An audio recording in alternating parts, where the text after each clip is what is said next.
Every naira that you embezzle, bear in mind you are denying Nigerians well-deserved social services ranging from power, roads, housing and hospital services. In the same vein, every stolen kobo that is stashed away outside the shores of Nigeria further devalues our naira, strangulates our economy and aggravates the current economic recession plaguing our country, Nigeria. Hello and welcome to The Eagle, Africa's foremost anti-corruption program that chronicles Nigeria's unrelenting war against economic and financial crimes. My name is Aisha Muhammad.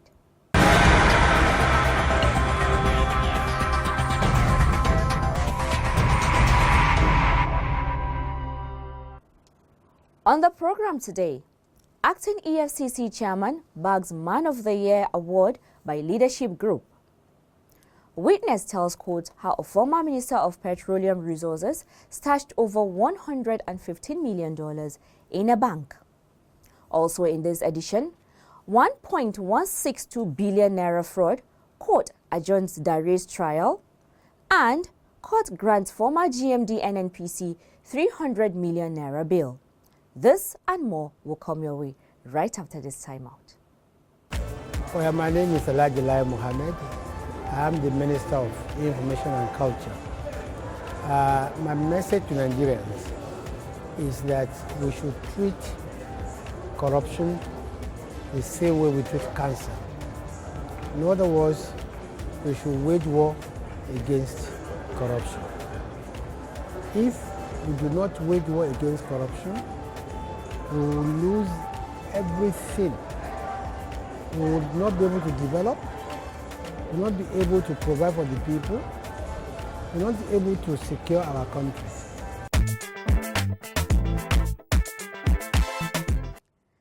Glad to have you back. There is a popular adage that says, a goldfish has no hiding place. This became more evident when the acting chairman of the EFCC was yet again honored by the leadership group with the award of Man of the Year 2016. Kamali Gebi is our guide.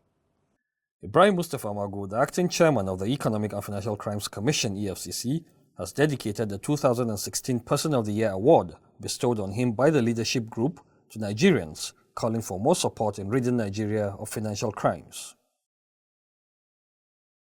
I want to dedicate this award to all Nigerians who have joined us, who are supporting us in doing what we are doing, that is in fighting corruption. Magu was among eminent Nigerians who were on March 17, 2017, recognized for their achievements in various fields, including business, banking, aviation, leadership, music, and education. The award, according to Leadership Group, was bestowed on him for, and I quote, doing one of the nation's most challenging jobs in your dogged fight against corruption, working without a letter of confirmation in that acting capacity for over 1 year, end of quote. Leadership Person of the Year 2016, Ibrahim Mustafa Magu. Perhaps the busiest, yet most unpopular head of any organization in Nigeria, the acting chairman of the Economic and Financial Crimes Commission (EFCC) is a fearless investigator who cares more about freeing Nigeria from the stronghold of corruption and about the comfort of the French forces determined to hold the country down. Therefore, it is my utmost pleasure on behalf of the leadership group of newspapers to present this award to a deserving officer, a patriotic officer, a selfless officer, and to an incorruptible officer. I present to you the Leadership Award, Person of the Year, and I congratulate you and wish you every success.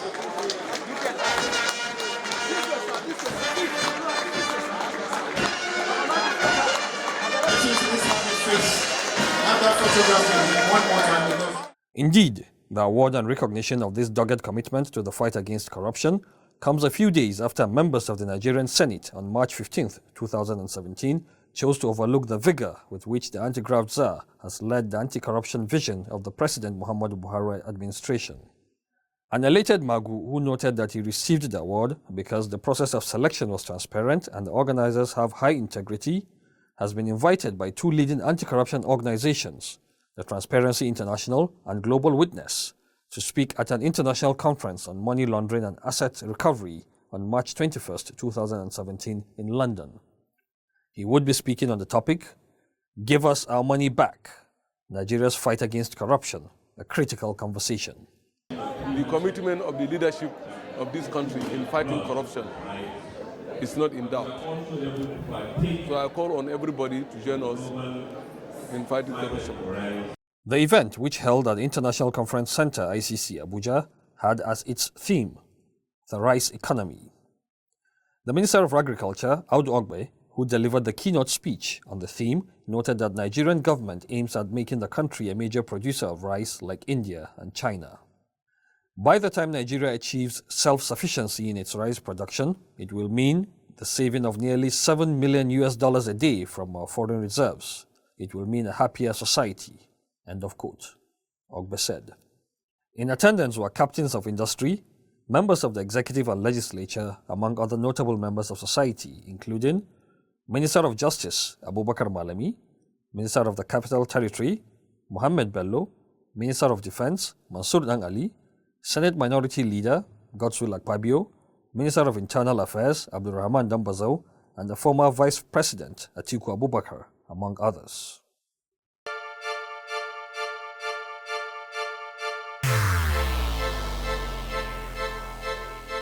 Corruption is dishonesty and illegal behavior by people in positions of trust. A public office is a public trust. Do not abuse positions of trust for private gains. Stay away from corruption. Nigeria is a great nation, and it is our responsibility to make the country greater. If you notice any act of corruption, please report to the EFCC via info@efccnigeria.org or call 09 904 4751 or 09 904 4752.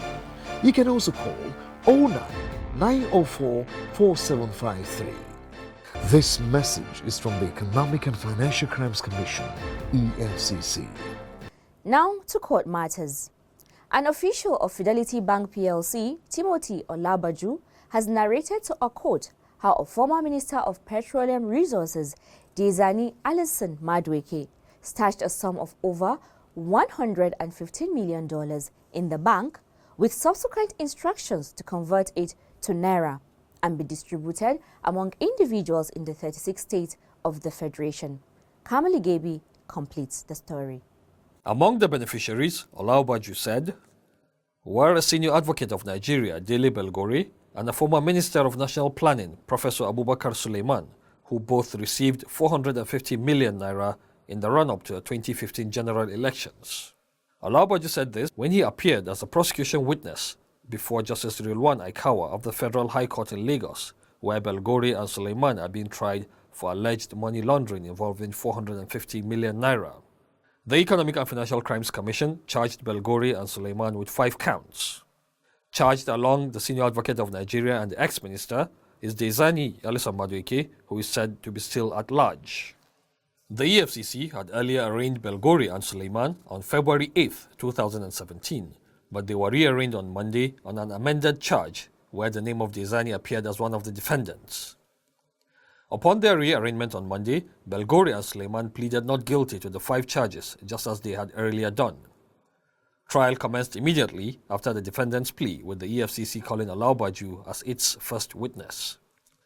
Led in evidence by the EFCC prosecutor Rotimi Oyedepo, the witness said, and I quote, "Sometime in April 2014, our managing director, Nnamdi Okonkwo, gave a directive that certain companies and individuals would pay into an account with our bank some amounts of money. The purpose of the payment was not disclosed.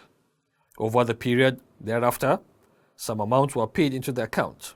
The funds were deposited in dollars. The total sum was $115,010,000 US. On March 27, 2015, there was an instruction from the former Petroleum Resources Minister, Dizani Alisa Madueke, through our managing director, that the funds in the account should be converted to Naira and paid to certain individuals, of which the list of beneficiaries was sent to our MD and the amount to be paid to them in Naira. The funds were paid according to Alisa Madueke's instructions. On the list sent to our branch, the names of the defendants, Belgori and Suleiman, were on that list because the money was paid in about 36 states of the Federation. The defendants are not customers of our bank. The instructions were that the sum of 450 million naira should be paid to Mr. Belgori, Senior Advocate of Nigeria, and Professor Abubakar Suleiman. They both received the money and they filled the receipt of payment as evidence of receipt of the money and acknowledgement of same. End of quote. The witness said Belgori and Suleiman signed separate receipts of payment for the same 450 million naira on March 26, 2015. The court admitted both receipts of payment in evidence and marked them as Exhibits 1 and 1A. Asked whether any check was issued in favor of Belgori and Suleiman in respect of the funds, the witness answered in the negative. Asked whether the 450 million naira was credited into any account, the witness said, and I quote, "To my knowledge, the 450 million naira was not credited into any account." End of quote. During cross-examination, Belgori's lawyer, Ebung Shofunde, Senior Advocate of Nigeria, asked for an adjournment, stressing that most of what the witness said were not in the proof of evidence served on defense counsel. Suleiman's lawyer, Olatunji Ailanja, SAN, aligned himself with Shofunde's submission. Justice Aikawa had earlier granted them bail on self-recognizance. Corruption is a cankerworm, na cankerworm. I say na cankerworm, na cankerworm. Corruption don't finish our country. Nigeria women rise up and come together, oh yeah. Every woman come out, but we fight corruption together, oh. Every woman fall out, but we kill corruption together, oh. Them they thief our money, send them obodo yibo. Children they suffer every day, better school in no day. Nigeria women come, oh, women from every sector, make we fight corruption, we won't kill our country. Them go collect money for light, chop the money, light we no see. Good road and good health, we no see. I said na cankerworm, oh, na cankerworm, oh. Join the EFCC in its crusade to rid Nigeria of corruption. Niger, now we all know. Welcome back. The program is still The Eagle, coming to you from the Economic and Financial Crimes Commission, EFCC. Still on court matters. Justice Adebukola Banjoko of the Federal Capital Territory High Court has adjourned to April 27 and 28, 2017 for further hearing in the trial of Joshua Dare, a former governor of Plateau State. Sylvia Mbamalu tells us about this and more. Dare is facing a 1.162 billion naira fraud charge preferred against him by the Economic and Financial Crimes Commission, EFCC. On March 16, 2017, his counsel, G.S. Paul, SAN, brought an application before the court seeking to disengage himself. Paul had told the court that he had come to the decision to withdraw further appearance in court for the defendant. He had argued that Section 36, Subsection 6 of the 1999 Constitution provided for the right of the defendant to choose who will represent him in court. His argument was countered by Rotimi Jacobs, SAN, who averred that Section 349 of the Administration of Criminal Justice Act, ACJA 2015, which deals with non-appearance and non-representation of legal practitioner, ought to be considered as the guide in a criminal case. In her ruling, Justice Banjoko said, "The balance of argument between the ACJA 2015 and the 1999 Constitution is the rule of professional conduct guiding the legal practitioner." Quoting from it, the trial judge noted that a lawyer shall not abandon or withdraw an employment once assumed except for good cause, adding that ethically, a lawyer may withdraw from client's employment if there is conflict of interest between the lawyer and the client, where the client insists on an unjust or immoral cause in the conduct of his case. If the client persists against the lawyer's advice and remonstrance in pressing frivolous defenses, and if the client deliberately disregards an agreement or obligation as to payment of fees or expenses. Giving an evaluation of Paul's argument, the trial judge noted that this application for disengagement was not based on the choice of the defendant, but the choice of Paul, and so strictly speaking, the Constitution does not apply as it was counsel's own voluntary decision to withdraw and not the defendant. Justice Banjoko, while acceding to his application, however noted that while Paul complied with the rules by filing a motion on notice on March 17, 2017, his grounds do not display any good reasons. Sylvia Mbamalu reporting for the Eagle.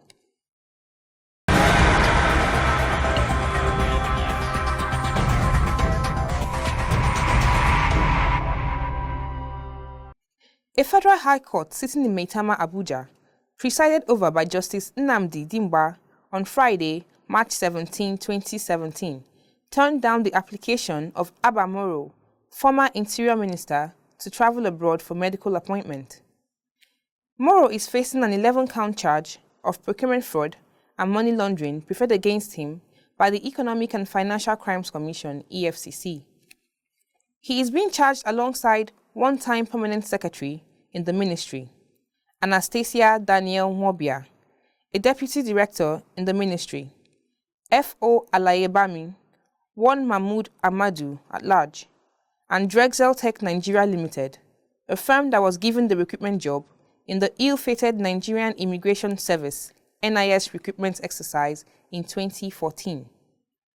Moro had, through his counsel, Paul Erokoro, SAN, sought leave of the court to travel abroad for a medical appointment in an application dated December 16, 2016. At the resumed sitting, Erokoro, while reminding the court of the pending application, urged his lordship to allow the defendant attend to his medical needs abroad. In his ruling, Justice Dimba noted that the application, dated December 16, 2016, addressed the request for the defendant to travel out of the country for a medical appointment scheduled for January 2017. A medical appointment for January 2017 cannot be given in March, the judge held. Consequently, Justice Dimba asked that the counsel update the application and adjourned to Tuesday, March 21, 2017, for hearing on pending applications. Earlier in the proceeding, Ishaq Yahaya, a director of compliance at the Bureau of Public Procurement, BPP, who testified as PW3, was called to the witness box for further cross-examination. He had, at the last sitting, March 16, while being cross-examined by Erokoro, SAN, and Chris Uche, SAN, counsel to first and second defendants respectively, told the court that Drexel Tech Global Services, a company purportedly used by the defendant to perpetrate the alleged crime, is non-existent. Answering to questions by S.I. Ame, SAN, counsel to the fourth defendant, Drexel Tech Nigeria Limited, Yahaya, gave additional insight into how the recruitment exercise of March 17, 2014, that led to the death of scores of Nigerian job applicants, was carried out without due process. He informed the court of the prescribed methods by the Public Procurement Act for procurement of services. According to him, while the use of ICT cannot be tagged as a criminal activity, the method prescribed by the Public Procurement Act for procurement of services are the open competitive method, the special and restricted methods, under which are selective tendering, direct procurement, emergency procurement, and two-stage tendering. Consultancy falls under all the methods. Regarding the contract, Exhibit AAFD 13, Yahaya said, the parties to the e-recruitment platform contract were the Ministry of Interior and Drexel Tech Nigeria Limited. The contractual agreement between the Interior Ministry and Drexel was a public-private partnership project, as indicated by the minister. Drexel was engaged to provide the e-recruitment platform for the government. The item and the amount relating to the operational cost of 83 million naira were not captured in the document. No sum from the federal government was invested in this project. Information on the sharing ratio of 70 to 30 between the federal government and the contractor was not captured in the document. He added that there were no supplementary documents or addendum with the documents supplied by the ministry for the purpose of review. Upon allusions by Ame to the effect that the BPP did not write to Drexel Tech Nigeria Limited for their account of events, Yahaya said, "We were reviewing the contract and not Drexel, the organization." Sylvia Mbamalu, reporting for the Eagle. Imagine a society where everything works. Durable road networks, stable electricity supply, portable water, well-equipped and functional healthcare facilities, quality education for all, affordable housing schemes, social security benefits, job creation, and a lot more that makes life comfortable to live. That is an ideal society. We can only achieve these if we all play our part. Say no to corruption to enjoy these benefits. Kill corruption to save Nigeria. This message is from the Economic and Financial Crimes Commission, EFCC. If you're just joining us, the program is The Eagle. You too can be a part of this program by sending us your questions, comments, or suggestions at Official EFCC across all our social media platforms. Justice A.R. Mohammed of the Federal High Court Abuja has granted a former Group Managing Director of NNPC, Andrew Yakubu, bail in the sum of 300 million naira. The report is by Golden Onwara. Justice A.R. Mohammed of the Federal High Court sitting in Abuja on Tuesday, March 21, 2017, granted bail in the sum of 300 million naira with two sureties to Andrew Yakubu, a former Group Managing Director of the Nigerian National Petroleum Corporation, NNPC, who is standing trial on a 6-count charge bordering on money laundering, non-disclosure of assets, and advance fee fraud. In granting the bail, the judge noted that the defendant was not arrested but reported himself to the EFCC upon invitation. The judge stated, and I quote, "It is in my view that a suspect who was invited by an investigating agency like the EFCC while he is abroad and honored the invitation by returning to the country and submitted himself to the EFCC does not strike me as a person who would jump bail if granted bail," end of quote. He said the EFCC only expressed its apprehension with regard to granting of bail and the fact that the defendant did not refuse to honor the invitation granted to him has shown that he is ready to stand his trial and is of the view that the defendant is entitled to bail in the circumstance of the case. The defendant's other prayers for directing the EFCC to release his international passport in the interim to enable him travel abroad, the judge said what the court is concerned with at this stage is whether he is entitled to bail and is of the view that a court upon which a defendant is arraigned before should only limit his application to bail and cannot delve into whether he is entitled to travel or not, and therefore refused. The defendant was granted bail in the sum of 300 million naira with two sureties in like sum.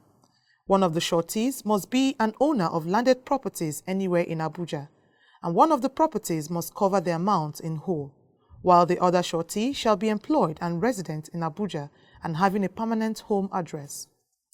The judge further directed that the two sureties must swear to an affidavit of means to cover the amount in whole and submit their most recent passport photograph.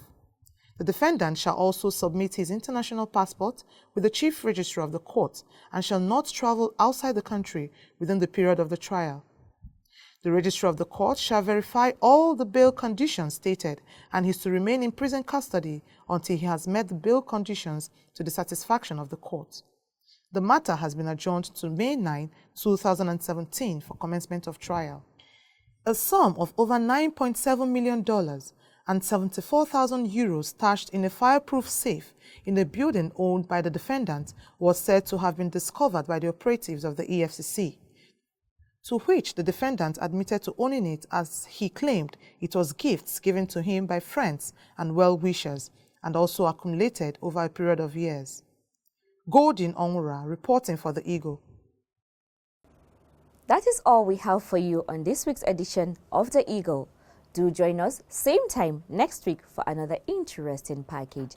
To leave a comment, please send your contributions to The Eagle at efccnigeria.org or search for us on Google Plus at Official EFCC or officialefccng@gmail.com. You can also like our page on facebook.com/Official EFCC or follow us on Twitter at Official EFCC. And to watch our programs and other activities, please log on to youtube.com/Official EFCC. My name is Aisha Mohammed. Thank you for watching. Goodbye. See you next week. And God bless Nigeria.